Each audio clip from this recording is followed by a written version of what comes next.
मिटा रहे हैं हम लोग, 2 नंबर अब सॉल्व करेंगे। x1 का स्क्वायर। समझते हैं निर्देशांक ज्यामिति क्या होता है। देखिए, किसी तल पर, कोई तल है, तल मतलब कोई बराबर ज़मीन हो गया या ये बोर्ड हो गया, कोई भी चीज़ हो गया, मतलब बराबर भूमि हो गया, उस पे हमें 2 बिंदु को निर्धारित करना है। तो उस बिंदु को निर्धारित करने के लिए हमें निर्देशांक की आवश्यकता पड़ती है। ठीक है, अब निर्देशांक क्या होता है, तो देखिए यहाँ पे जो लाइन बना हुआ है ना, आप देखेंगे एक लाइन हम बाएं से दाएं की तरफ खींचे हैं और एक लाइन जो है ऊपर से नीचे की तरफ खींचे हैं, है ना, यही निर्देशांक है। अब जो लाइन यहाँ पे बाएं से दाएं की तरफ खींचा गया है उसे हम लोग कहते हैं एक्स अक्ष, और जो लाइन ऊपर से नीचे की तरफ खींचा गया है उसे हम लोग कहते हैं वाई अक्ष। ठीक है, अब समझिए, ये दोनों लाइन जहाँ पर एक दूसरे को काटती है, प्रतिच्छेदित करती है, यानी इंटरसेक्ट इसे कहेंगे, एक दूसरे को प्रतिच्छेदित करना यानी काटना, इस बिंदु को हम लोग कहेंगे मूल बिंदु यानी जीरो। ठीक है, इसे क्या कहेंगे, जीरो।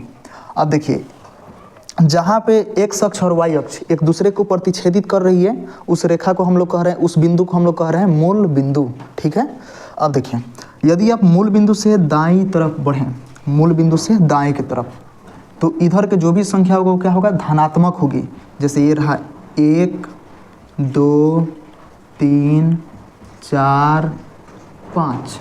ठीक है, यदि आप मूल बिंदु से ऊपर की तरफ बढ़ें तब भी सब संख्या क्या होगी, धनात्मक, 1 2 3 4। लेकिन यदि आप मूल बिंदु से बाएं तरफ बढ़ें तो सब संख्या क्या हो जाती है, ऋणात्मक, यानी माइनस में, -1 -2 -3 -4 -5।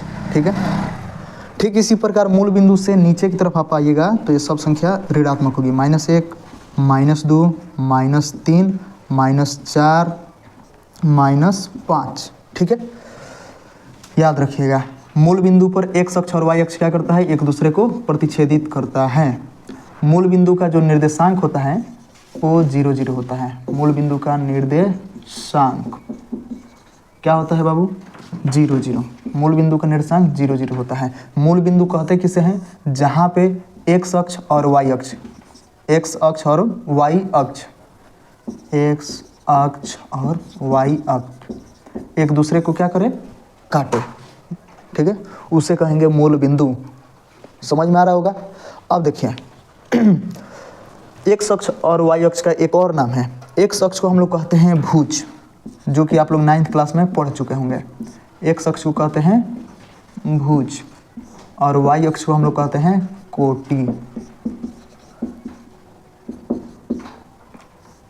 एक्स अक्ष को हम लोग भुज कहते हैं और वाई अक्ष को कोटि कहते हैं। कोई दिक्कत, सवाल सॉल्व करने के लिए आपके पास एक किताब होना चाहिए, जो बिहार बोर्ड का है, यूपी बोर्ड का है, सरकारी बुक, क्योंकि हम जो सवाल अभी बताएंगे ये सब सरकारी बुक से रहेगा, एनसीईआरटी रहेगा।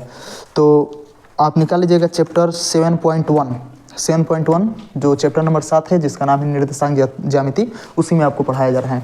समझिए, एक्स अक्ष को हम लोग क्या कहते हैं, भुज कहते हैं, और वाई अक्ष को हम लोग क्या कहते हैं, कोटि कहते हैं। समझ में आया होगा।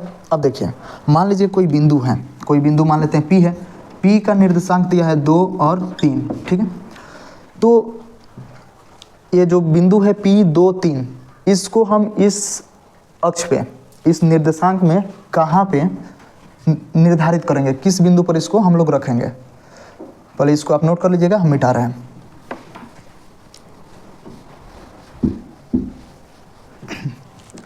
ये जो बिंदु है P 2 3, एक चीज हमेशा याद रखना है, कोई भी बिंदु दिया हो, है ना, बिंदु में 2 बिंदु रहेगा, जैसे एक 2 दिया है और एक यहाँ पे 3 दिया है, तो इसमें का पहला बिंदु रहता है, ये होता है एक्स अक्ष।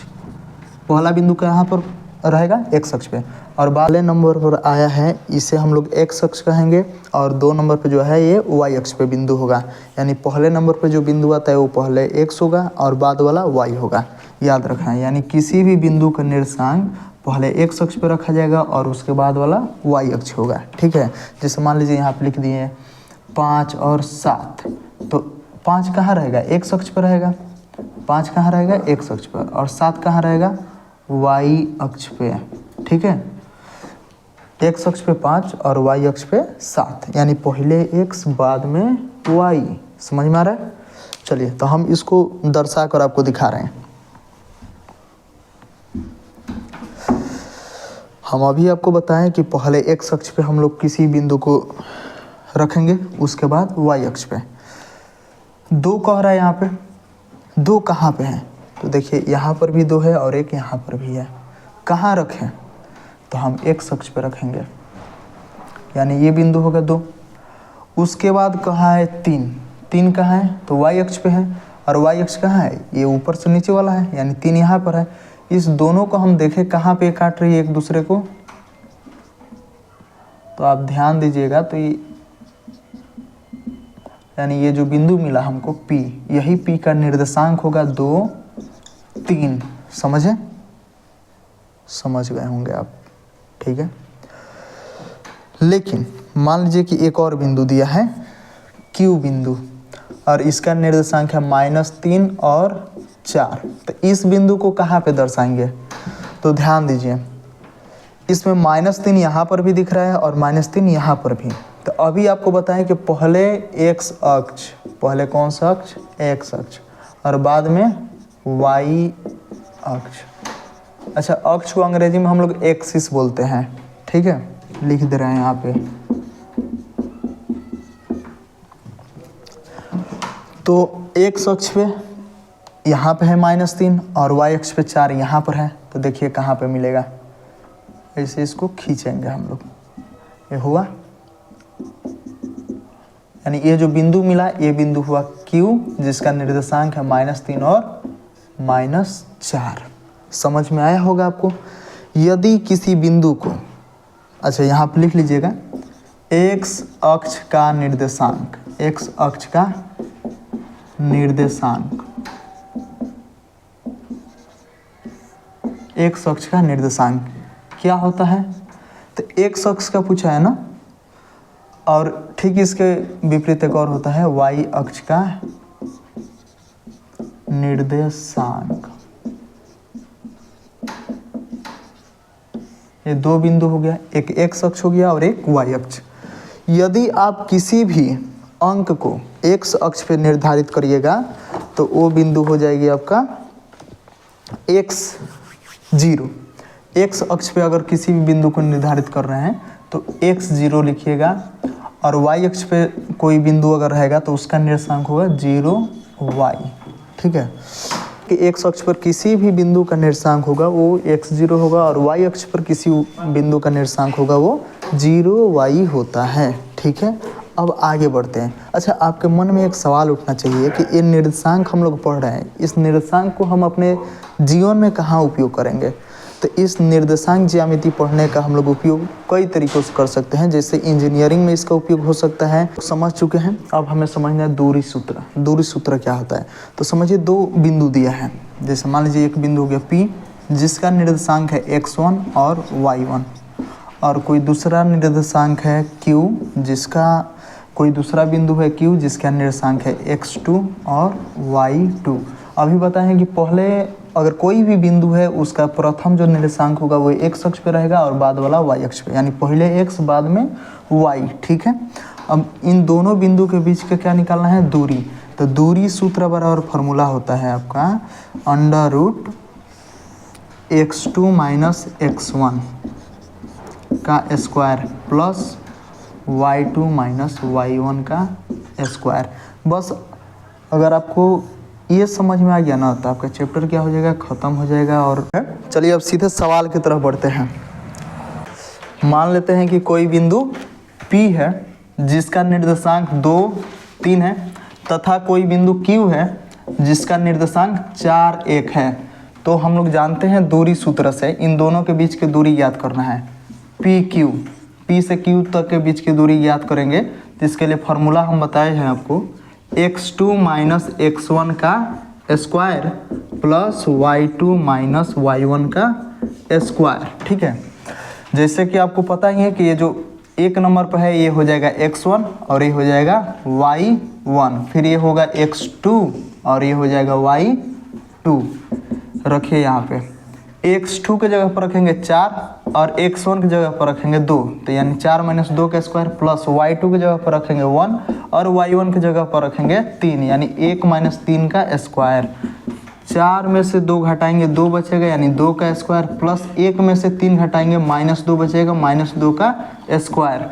2 का स्क्वायर हो जाएगा 4 और यहाँ पे माइनस का स्क्वायर करेंगे तो माइनस माइनस प्लस होगा और फिर 2 का स्क्वायर करेंगे तो 2 दूना 4, 4 को ऐड करेंगे तो होगा 8, बराबर में हो जाएगा 4 को हम ऐसे लिख सकते हैं 4 दूना 8, 4 का वर्गमूल होता है 2 यानी 2√2 इकाई इसका क्या होगा आंसर हो जाएगा।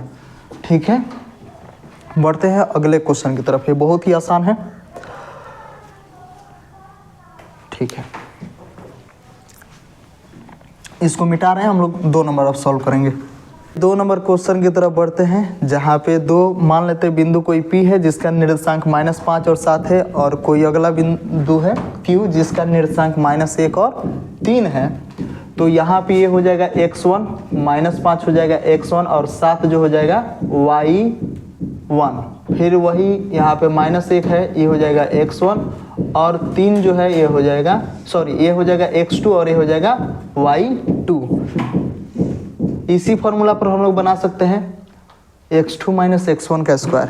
देखो रूट में x2 - x1 यानी -1 घटाव का चिन्ह, फिर x1 के जगह पर -5, इन दोनों का स्क्वायर कर सकते हैं, प्लस y2 - y1 यानी 3 - 7 का स्क्वायर यानी √ -1 माइनस प्लस 5 इसका स्क्वायर, प्लस 7, 3 में 7 घटेगा -4 का स्क्वायर, 1 में से 5 घटेगा 4 का स्क्वायर हो जाएगा, आप प्लस 4 का स्क्वायर करेंगे यहाँ पे 16 होगा, माइनस प्लस 4 का स्क्वायर 16 प्लस 16, 16 ऐड करेंगे 32 हो जाएगा, यानी कि 16 गुणे 2, 16 का वर्गमूल निकलेगा 4√2 इकाई इसका आंसर हो जाएगा। ठीक है, तो ये 2 नंबर भी क्वेश्चन बन गया है। 3 नंबर क्वेश्चन को देखते हैं। मान लेते हैं कोई बिंदु P है जिसका निर्देशांक a b है, तथा फिर कोई बिंदु Q है जिसका निर्देशांक -a तथा -b है। तो यहाँ पे x1 हो जाएगा a और y1 हो जाएगा b। ठीक इसी प्रकार यहाँ पे -a हो जाएगा x2 और b हो जाएगा -b हो जाएगा y2। फिर उसको दूरी सूत्र के अनुसार फॉर्मूला लगाएंगे, x2 - x1 का स्क्वायर यानी कि -a और घटाव का चिन्ह लगाएंगे और a इसका स्क्वायर कर देंगे, प्लस y2 - y1 यानी -b और फिर -b का स्क्वायर बराबर रूट में -a को ऐड करेंगे तो -2a का स्क्वायर हो जाएगा, और प्लस -b और -b जोड़ेंगे तो माइनस जुड़ता है तो -2b का स्क्वायर हो जाएगा, माइनस का स्क्वायर करेंगे तो प्लस होगा, 2 का स्क्वायर करेंगे तो 4 होगा, a का स्क्वायर करेंगे तो a स्क्वायर हो जाएगा, फिर यहाँ पे माइनस प्लस और 2 दूना 4 b स्क्वायर, यहाँ से हम 4 कॉमन कर सकते हैं यानी a square plus b square, 4 का वर्गमूल निकलेगा 2 √a square plus b square इसका आंसर होगा। तो इतना ही रहने दे रहे हैं, मिलते हैं अगले वीडियो में।